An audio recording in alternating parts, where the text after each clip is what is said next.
नमस्कार, देशोन्नतीच्या सुपर 30 मध्ये मी ऐश्वर्या आपलं स्वागत करते। राज्याची सांस्कृतिक राजधानी असणाऱ्या पुण्यात गुन्हे काही कमी होताना दिसत नाही। वाघोलीतील रील स्टार आकाश उर्फ आक्या बनसोडेवर धारदार शस्त्राने तिघांनी प्राणघातक हल्ला केलाय। या हल्ल्यात आकाश बनसोडे हा गंभीर जखमी झाला असून त्याच्यावर सध्या एका खासगी रुग्णालयात उपचार सुरू आहेत। हल्ला करणाऱ्या तिघांना वाघोली पोलीस आणि गुन्हे शाखेच्या युनिट 6 ने संयुक्त कारवाई करत अटक केली आहे। मनसे अध्यक्ष राज ठाकरे आणि शिवसेना प्रमुख उद्धव ठाकरे यांच्या भेटीवर राजकारण तापलंय। छगन भुजबळ यांनी यावर सकारात्मक प्रतिक्रिया देताना दोन भावांनी एकत्र यावे अशी लोकांची इच्छा असल्याचं म्हटलंय। मात्र त्यांचे मतभेद मिटले आहेत का आणि ते निवडणुकीसाठी एकत्र येतील का हे पाहणं महत्त्वाचं ठरेल असेही ते म्हणाले आहेत। मालेगावात तुकडेबंदी कायद्याचे उल्लंघन आणि गुगळगाव येथील जमिनीच्या गैरव्यवहार प्रकरणी तत्कालीन प्रांताधिकारी उदय किसवे यांना महसूल मंत्र्यांनी निलंबित केले। या प्रकरणात अनधिकृतपणे दस्त नोंदणी करणाऱ्या 8 मुद्रांक अधिकाऱ्यांची विभागीय चौकशी होणार असून स्टॅम्प वेंडर जाकीर आणि आरिफ अब्दुल लतीफ यांच्यावर फौजदारी कारवाईचे आदेश देण्यात आले आहेत। नाशिक व त्र्यंबकेश्वर येथे 2027 मध्ये होऊ घातलेल्या सिंहस्थ मेळाव्यासाठी विशेष प्राधिकरणाच्या स्थापनेला विधिमंडळाने मंजुरी दिली आहे।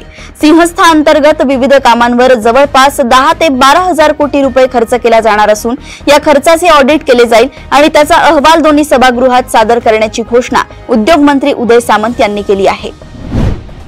मुंबईतील वरळी येथे हिंदी भाषा सक्ती आदेश रद्द निर्णयाचा विजयी मेळावा पार पडताच एकनाथ शिंदेंच्या ट्विटर अकाउंटवर एका भावावर स्तुतीसुमने व दुसऱ्यावर जहरी टीका केल्याचं दिसून आलंय। एक मराठी प्रेमी, दुसरा खुर्ची प्रेमी, एकाचा मराठीचा वसा, दुसरा भरतोय खिसा, एक प्रगल्भ, दुसरा वेडापिसा, एक धाकला असून थोरला, दुसरा थोरला असून धाकला अशा शब्द खेळ करत एकनाथ शिंदेंना नेमके कौतुक कोणाचे आणि रोख कुणावर असा प्रश्न राजकीय वर्तुळात चर्चेचा विषय ठरू लागलाय। एकीकडे राज ठाकरे आणि उद्धव ठाकरे एकाच व्यासपीठावर आले असताना शुक्रवारी उपमुख्यमंत्री एकनाथ शिंदे यांनी पुण्यातील एका कार्यक्रमात जय गुजरात अशी घोषणा केली होती। परंतु याच मुद्द्यावरून एकनाथ शिंदे यांना विरोधकांकडून लक्ष केलं जात आहे। विशेष म्हणजे शिंदे यांच्या बालेकिल्ल्यात त्यांना डिवचणारे बॅनर लागले आहेत। यामुळे हे बॅनर चर्चेचा विषय ठरले। महाराष्ट्रात फक्त जय महाराष्ट्र असे या बॅनरवर म्हटलंय, त्यावर एकनाथ शिंदे यांचे छायाचित्र आहे। जबरी चोरी करण्यासाठी आलेल्या संशयितांनी बेदम मारहाण करूनही ट्रक चालकाने एटीएमचा पिन दिला नाही म्हणून त्याचा निर्दयीपणे खून करण्यात आलाय। या घटनेची उकल गुन्हे शाखा युनिट 1 च्या पथकाने केली। चामरलेणी परिसरात बेवारस स्थितीत मृतावस्थेत आढळलेला तरुण कर्नाटकचा रहिवासी असून त्याच्या खून प्रकरणी 4 संशयितांना अटक केली आहे। लोकसभा निवडणुकीत विजय पताका फडकवणाऱ्या शिवसेना ठाकरे गटाचे विधानसभा निवडणुकीत अवघ्या 7 महिन्यात नाशिकमध्ये पानिपत झाले आहे। पक्षफुटीनंतर 35 पैकी तब्बल 31 माजी नगरसेवकांनी पक्षाची साथ सोडली आहे, तर महिनाभरातच एका जिल्हा प्रमुख, 2 उपनेते आणि 2 महानगर प्रमुखांच्या हकालपट्टीची वेळ ठाकरेंवर आल्याने नाशिकच्या ओसाड गावची पाटीलकी सांभाळण्याची वेळ ठाकरेंवर येऊन ठेपली आहे। मराठा विद्या प्रसारक समाज संस्था टेंडर देत नाही म्हणून मविप्रचे रामराज्य या नावाने बनावट फेसबुक पेज तयार करून त्यावर संस्थेची व पदाधिकाऱ्यांची बदनामी करण्यात आल्याचा प्रकार पुढे आलाय। मविप्रच्या शिक्षणाधिकाऱ्यांचे हातपाय तोडून त्यांना पुन्हा संस्थेत फिरकू न देण्याची ही धमकी संशयित सुदर्शन सारडा याने दिल्याचे तक्रारीत म्हटलंय। 11वीची केंद्रीय प्रवेश प्रक्रिया थेट मेळघाट सारख्या अतिदुर्गम आदिवासी भागात लागू केल्याने आदिवासी विद्यार्थी शिक्षणापासून वंचित राहण्याची भीती पालकांनी वर्तवली आहे। 10वी नंतर शिक्षण घेणे आर्थिकदृष्ट्या शक्य नसल्याने अनेक विद्यार्थी शिक्षणातून गळून पडण्याची भीती निर्माण झाली आहे। इयत्ता 11वी साठी प्रवेशाची यादी नुकतीच जाहीर झाली, त्यामध्ये अल्प प्रमाणात आदिवासी व ग्रामीण विद्यार्थ्यांचा प्रवेश यादीत समावेश झाल्याने संताप व्यक्त करण्यात येतोय। कोंढव्यातील एका उच्चभ्रू सोसायटीतील संगणक अभियंता तरुणीवर झालेल्या बलात्कार प्रकरणात मोठा ट्विस्ट निर्माण झालाय।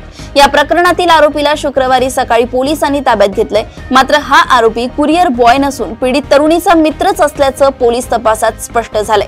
पीडितेने तक्रार देताना ही बाब पोलिसांपासून लपवून ठेवली होती। तसेच या घटनेमध्ये बेशुद्ध करणाऱ्या कोणत्याही स्प्रेचा वापर झाला नसल्याचं देखील समोर आलंय। राज्य शासनाच्या निर्णयामुळे महिला बचत गटांचे शालेय पोषण आहार पुरवठ्याचे कंत्राट रद्द करून ते थेट शाळा व्यवस्थापन समित्यांना देण्याचा निर्णय घेण्यात आला। या निर्णयामुळे महिला बचत गटामध्ये अस्वस्थता पसरली असून त्यांनी नागपूर खंडपीठात याचिका दाखल केली आहे। न्यायालयाने शासन निर्णयास स्थगिती दिली असतानाही त्याकडे दुर्लक्ष होत असल्याचा आरोप महिला बचत गटांकडून करण्यात येतोय। मावळचे आमदार सुनील शेळके यांची हत्या करण्यासाठी काही सराईत गुन्हेगारांनी कट रचल्याचा धक्कादायक प्रकार समोर आलाय। आमदार शेळके यांनी हा गंभीर प्रकार विधानसभेत लक्षवेधी सूचनेद्वारे मांडला आणि गंभीर प्रश्न उपस्थित केला। गृहराज्यमंत्री योगेश कदम यांनी या प्रकरणावर उत्तर देताना 7 दिवसांच्या आत विशेष तपास पथक नेमण्याची ग्वाही दिली आहे। पुण्याजवळील दौंड परिसरात पंढरपूरसाठी निघालेल्या वारकऱ्यांना कोयत्याच्या धाकाने लुबाडल्याची घटना घडली होती। इतकंच नाही तर वारकऱ्यांसोबत असलेल्या एका अल्पवयीन मुलीवर लैंगिक अत्याचारही करण्यात आले। या प्रकरणी 2 अनोळखी आरोपी विरोधात गुन्हा दाखल करण्यात आला, तर आरोपींना पकडण्यासाठी पुणे ग्रामीण पोलिसांची 10 वेगवेगळी पथकं तैनात करण्यात आली होती। तर आज दौंड वारकरी तरुणीवर लैंगिक अत्याचार प्रकरणातील 2ही आरोपींना अटक करण्यात आली आहे। पुणे ग्रामीण पोलीस या आरोपींची कसून चौकशी करतायत। शालार्थ आयडी घोटाळा गाजत असताना आता गडचिरोलीतील एका शिक्षण संस्थेत अध्यक्षपद व नोकरी देण्याच्या नावाखाली काही जणांनी लुबाडणूक झाल्याचा प्रकार समोर आलाय। आश्चर्याची बाब म्हणजे संस्थेतील आरोपींपैकी एक जण फसवणूक झालेल्या महिलेचा मामाच आहे। आरोपींनी महिलेला तब्बल 1,28,00,000 गंडा घातलाय। हुडकेश्वर पोलीस ठाण्यात या प्रकरणात गुन्हा दाखल करण्यात आलाय। एका व्यक्तीने व्हॉट्सअपवर स्टेटस ठेवल्यानंतर घरी गळफास घेऊन आत्महत्या केली आहे। स्टेटसमध्ये त्याने पत्नी, सासू, मेहुणी आणि मेहुणीच्या पतीवर मानसिक छळ केल्याचा आरोप केलाय। माझ्या मृत्यूला हे लोक जबाबदार असतील असं लिहिलंय। यापूर्वी 17 एप्रिल रोजी पत्नीच्या छळाला कंटाळून त्याने विष पिऊन आत्महत्या केल्याचा प्रकार होता, मात्र त्यावेळी त्याचा जीव वाचला होता।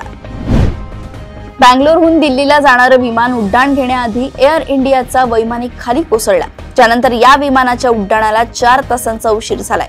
विमान उड्डाणासाठी अवघे काही क्षण राहिले असताना वैमानिक कोसळला, ज्यानंतर या वैमानिकाला तातडीने रुग्णालयात नेण्यात आलं।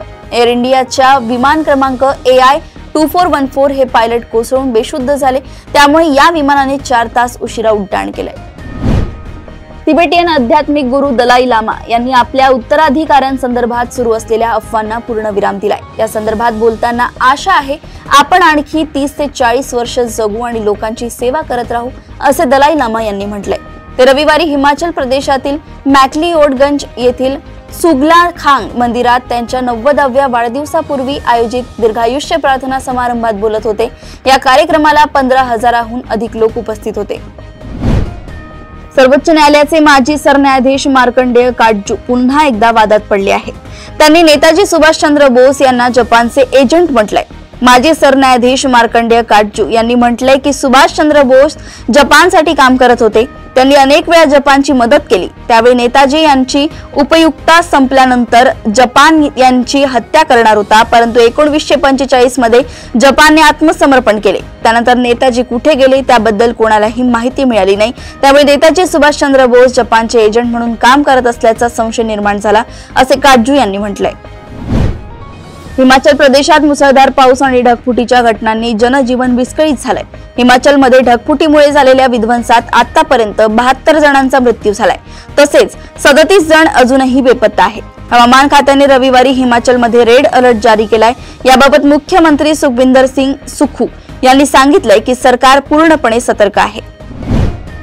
युद्धबंदीनंतरही इराणवर बॉम्ब हल्ले सुरू आहेत, मात्र इराणने यावर कोणतीही प्रतिक्रिया दिली नाही। मात्र ही वादळापूर्वीची शांतता असल्याचं बोललं जाते, कारण मोहरमच्या 10 तारखेनंतर म्हणजेच 6 किंवा 7 जुलैला इराण इस्रायलवर हल्ला करण्याची शक्यता आहे, कारण 6 जुलैला इस्रायलचे पंतप्रधान नेतन्याहू अमेरिकेच्या दौऱ्यावर जाणार आहेत, त्यामुळे इस्रायलवर हल्ला होण्याची शक्यता नाकारता येत नाहीये।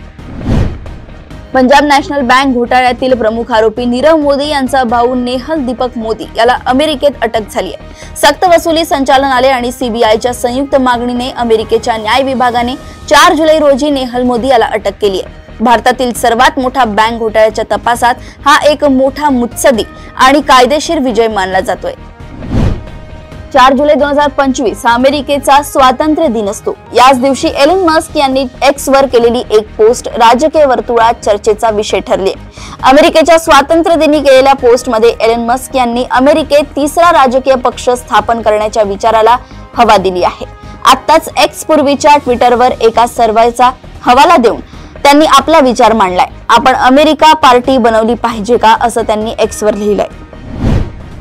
राज्य मंडळाने 12वीच्या परीक्षेचा निकाल 2 महिन्यांपूर्वी जाहीर केल्यानंतरही सीईटी सेलला प्रभावीपणे व्यावसायिक अभ्यासक्रमांची प्रवेश परीक्षा जलद आणि प्रभावीपणे राबवता आली नाही। त्यामुळे व्यावसायिक अभ्यासक्रमांच्या प्रवेश प्रक्रियेत अजूनही नाव नोंदणी सुरू आहे। या उलट खासगी आणि अभिमत विद्यापीठांची प्रवेश प्रक्रिया अंतिम टप्प्यात असून येत्या काही दिवसात शैक्षणिक वर्षाला सुरुवात होणार आहे। या पार्श्वभूमीवर खासगी आणि अभिमत विद्यापीठांमधील अभ्यासक्रमांच्या जागा भरण्यासाठी सीईटी सेल धीम्या गतीने कारभार करत असल्याचं चित्र आहे। शालेय शिक्षण विभागात मोठा घोटाळा उघडकीस आलाय। शिक्षक आणि कर्मचाऱ्यांच्या शालार्थ प्रणालीत नियमबाह्य समावेश आढळलाय। यामुळे वेतन वितरणात गैरप्रकार झाल्याचं समोर आलंय। या प्रकरणाच्या चौकशीसाठी विशेष समिती नेमण्यात येणार आहे। दोषी आढळल्यास कठोर कारवाई केली जाईल असे आश्वासन शिक्षण राज्यमंत्री डॉक्टर पंकज भोयर यांनी विधान परिषदेत दिले। तसंच जुनी पेन्शन योजना आणि संच मान्यतेच्या निकषांवरही चर्चा झाली आहे।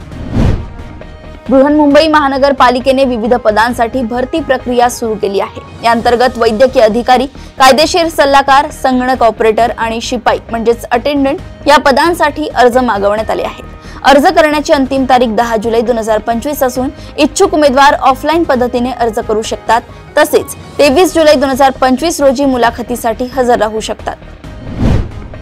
दुबई UAE मध्ये राहणारे अनिवासी भारतीय ज्यांचे IDFC फर्स्ट बँक NRI किंवा NRO खाते असेल तर ते भारतात पेमेंट करण्यासाठी गुगल पेचा वापर करू शकतात। IDFC फर्स्ट बँकेने अनिवासी भारतीय ग्राहकांना त्यांच्या आंतरराष्ट्रीय मोबाईल क्रमांकाचा वापर करून भारतातील व्यवहारांसाठी युनिफाईड पेमेंट इंटरफेस वापरण्याची परवानगी देणारी नवीन सेवा सुरू केली आहे। भोपाळचे नवाब हमीदुल्ला खान यांच्या वारसा हक्कावरून दीर्घकाळ चाललेल्या कायदेशीर लढाईत एक नवीन अध्याय जोडला गेलाय। भोपाळच्या नवाब कुटुंबाच्या मालमत्तेच्या वादात वर्षानुवर्षे सुरू असलेल्या वादात एक नवीन वळण आलंय। मध्य प्रदेश उच्च न्यायालयाने अभिनेता सैफ अली खान, त्याची आई शर्मिला टागोर आणि बहिणी सोहा व सबा अली खान यांना भोपाळ नवाब हमीदुल्ला खान यांच्या मालमत्तेचे वारस मानले गेले होते अशा ट्रायल कोर्टाचा जुना आदेश रद्द केलाय। आता या प्रकरणाची सुनावणी पुन्हा एकदा ट्रायल कोर्टात होणार आहे। तारक मेहता का उल्टा चष्मा मालिकेत दयाबेन ही भूमिका साकारत असलेली अभिनेत्री दिशा वकानी हिने चाहत्यांचं मनोरंजन केलं। पण 2017 मध्ये अभिनेत्रीने प्रेग्नन्सीच्या कारणामुळे मालिकेचा निरोप घेतला। मालिकेत दिसत नसल्यामुळे दिशा वकानी हिची एक झलक मिळवण्यासाठी चाहते उत्सुक असतात। आता देखील दिशा वकानी हिचा फोटो सोशल मीडियावर तुफान व्हायरल होत आहे, ज्यामध्ये दिशा तिच्या लेकीसोबत दिसत आहे। पांढरे केस, चेहऱ्यावर पूर्वीसारखं नसलेलं तेज पाहिल्यानंतर दिशा तिच्या आयुष्यात खुश नाही असा दावा नेटकऱ्यांनी केलाय। सध्या सर्वत्र फक्त आणि फक्त दिशा वकानी हिचीच चर्चा रंगली आहे। भारत इंग्लंड अंडर 19 वनडे मालिकेतील 4थ्या सामन्यात वैभव सूर्यवंशी नावाचं वादळ घोंगावलंय। 14 वर्ष वैभव सूर्यवंशीने इंग्लंडच्या गोलंदाजांना सळो की पळो करून सोडलंय। 4थ्या वनडे सामन्यात वैभवने 190हून अधिकच्या स्ट्राईक रेटने शतक ठोकलं। या मालिकेत वैभव सूर्यवंशीचं 2दा अर्धशतकांची संधी हुकली होती तर एकदा शतक होता राहिलं। मात्र 4थ्या सामन्यात इंग्लंडवर भारी पडलाय। सुरुवातीपासूनच वैभव सूर्यवंशीने आक्रमक पवित्रा दाखवला आणि वैभव सूर्यवंशीने फक्त 52 चेंडूत 10 चौकार आणि 7 षटकार मारत शतक पूर्ण केलं। अशाच सुपर 30 बातम्या जाणून घेण्यासाठी बघत रहा देशोन्नती। नमस्कार।